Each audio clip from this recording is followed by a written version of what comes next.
কতটুকু বুঝেন আপনি আল্লাহর ভালোবাসা? আল্লাহ যে আপনাকে কতটুকু ভালোবাসেন। প্রথমে আল্লাহ আপনাকে ভালোবাসে তার প্রমাণ, আল্লাহ আপনাকে গরু ছাগল করে পাঠায় নাই, আল্লাহ আমাকে চতুষ্পদ জন্তু করে পাঠায় নাই। আল্লাহ চাইলে পারতেন, কিন্তু আল্লাহ সেটা করে না, এটা আল্লাহর দয়া। আল্লাহ চাইলে একটা হিন্দুর ঘরে আমার আপনার জন্ম দিতে পারতেন, পারতেন কি না?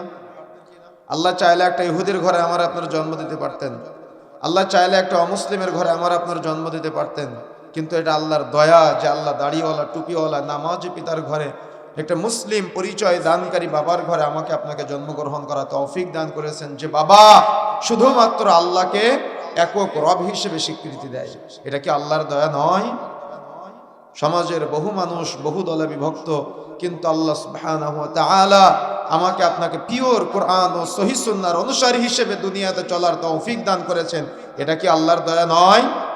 কত মানুষ কত হারাম উপার্জনের সাথে জড়িত, কিন্তু আপনার আল্লাহ আপনাকে হালাল ইনকাম করার তৌফিক দান করেছেন, এটা আল্লাহর দয়া। কত মানুষ আপনি যে মুহূর্তে এখানে বসে আছেন এই মুহূর্তে হাসপাতালে বিছানায় শুয়ে কাতরাচ্ছে, কত মানুষের দুই হাত নেই, দুই পা নেই, দুই চক্ষু নেই, ব্রেনের ধারণ ক্ষমতা নেই, আপনার পাশে মেন্টাল হসপিটালে ভর্তি আছে, আছে না এমনটা? কত মানুষ এভাবে কষ্টের মধ্যে আছে, বিভিন্ন ভাবে আছে, কিন্তু আল্লাহ আপনার আমার উপরে এতটাই দয়া করেছেন, এতটাই মায়া, এতটাই ভালোবাসা। এ ভালোবাসা যদি আপনি ফিল করেন তাহলে হৃদয় থেকে শুধু আসবে আলহামদুলিল্লাহ। কিন্তু যদি আপনি ভালোবাসাটা ফিল না করেন, আপনার জীবনে শুধু হতাশা। যে ব্যক্তি রবের ভালোবাসা ফিল করতে পারে না, উপভোগ করতে পারে না, তার জীবনেই হতাশা। হতাশাগ্রস্ত ব্যক্তি সে আল্লাহকে রব হিসেবে স্বীকৃতি দিতে পারে না, আল্লাহকে রিজিক দাতা হিসেবে স্বীকৃতি দিতে পারে না, আল্লাহকে পালন কর্তা হিসেবে স্বীকৃতি দিতে পারে না।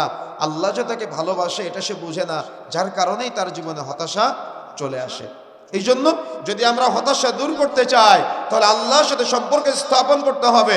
আল্লাহ যে আমাকে আপনাকে ভালোবাসে, আল্লাহর এই ভালোবাসা উপলব্ধি করতে হবে, ফিল করতে হবে, এবং আল্লাহ যে আমাকে আপনাকে ভালোবেসেছেন সেটা আমাকে আপনাকে জানতে হবে। মহান আল্লাহ রাব্বুল আলামিন যখন আল্লাহর কোনো বান্দাকে ভালোবাসে, আপনার নাম আব্দুল্লাহ, আপনার নাম আব্দুর রহমান, আপনার নাম আব্দুল কুদ্দুস, আপনার নাম আব্দুল সাত্তার, আল্লাহ যখন আপনাকে ভালোবাসবে তখন আল্লাহ রাব্বুল আলামিন ফেরেশতা জিবরিল আমিনকে খুব কাছে ডাক দেয়, ডেকে বলে আমি ওই যে আব্দুল্লাহকে ভালোবাসি, আমি ওই যে আব্দুর রহমানকে ভালোবাসি, আমি ওই আব্দুল সাত্তারকে ভালোবাসি। তখন ফেরেশতা জিবরিল আমিন আবার অন্যান্য সকল ফেরেশতাদেরকে ডাক দেয়, ডাক দিয়ে বলে অমুক বান্দাকে আমি ভালোবাসি, স্বয়ং আল্লাহ তাকে ভালোবাসে, তোমরাও তাকে ভালোবাসো। সুবহানাল্লাহ। তখন ওই বান্দার মাধ্যমে আল্লাহ এমন এমন কিছু কাজ করিয়ে নেয় যার মাধ্যমে দুনিয়াবাসীও তাকে ভালোবাসে।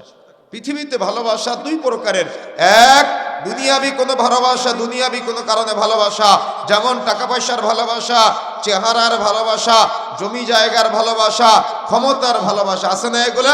এগুলো হলো দুনিয়াবি ভালোবাসা। আরেকটা ভালোবাসা লিল্লাহ, আল্লাহর জন্য ভালোবাসা। এই ভালোবাসাটার পিছনে কোনো টাকা পয়সার লেনদেন থাকে না, কোনো চেহারার সৌন্দর্যের আদান প্রদান থাকে না, কোনো প্রকার দুনিয়াবি কোনো কিচ্ছু থাকে না।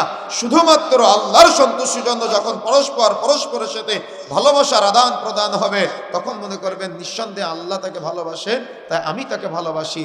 আল্লাহ আমাকে ভালোবাসে, তাই সে ব্যক্তি আমাকে আল্লাহর জন্য ভালোবাসে।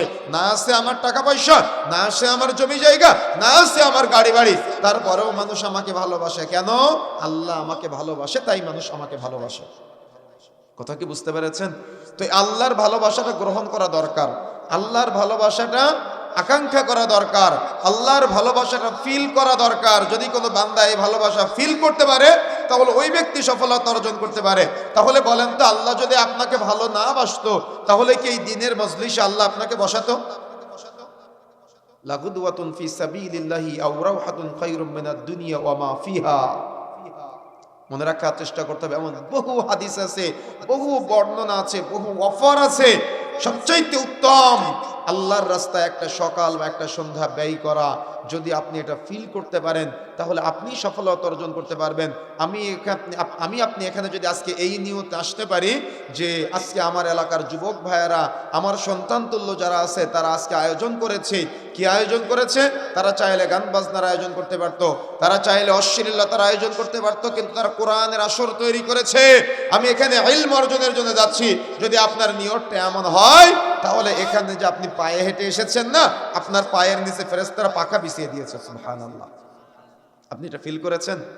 আপনি যে এখানে এসেছেন না, আপনি ইলম অর্জন যদি আপনার উদ্দেশ্য হয়ে থাকে, তাহলে সমুদ্রের নিচের মাছ পর্যন্ত আপনার জন্য হেদায়েতের দোয়া করে। সুবহানাল্লাহ। আপনি যে এখানে এসেছেন না, যদি আপনি শেষ পর্যন্ত সময় দিয়ে কিছু ইলম অর্জন করে শেষে একটা দোয়া আছে, এই দোয়া পাঠ করে এখান থেকে যান, তাহলে রাসূলুল্লাহ সাল্লাল্লাহু আলাইহি ওয়াসাল্লাম বলছেন আপনার যত সাগীরা গুনাহ আছে সব আপনি এখানে রেখে যাবেন। সুবহানাল্লাহ। এখানে আপনি যতটুকু সময় ব্যয় করবেন আল্লাহর রাস্তায়, এই সময়টা যে আপনি ব্যয় করবেন, আপনার গুনাহগুলা ঝরে ঝরে পড়ে যাবে, আমল নামায় নেকি বৃদ্ধি প্রাপ্ত হবে। তাহলে আপনি যতটুকু সময় এই কোরআনের মজলিসে দিবেন, আপনার কি উপকার নয়? কথা কি বুঝতে পেরেছেন? আর আমরা একটা সেকেন্ড অহেতুক কোনো কাজে আজকের মাহফিলের সময় আপনাদের সময়কে নষ্ট করব না ইনশাআল্লাহ।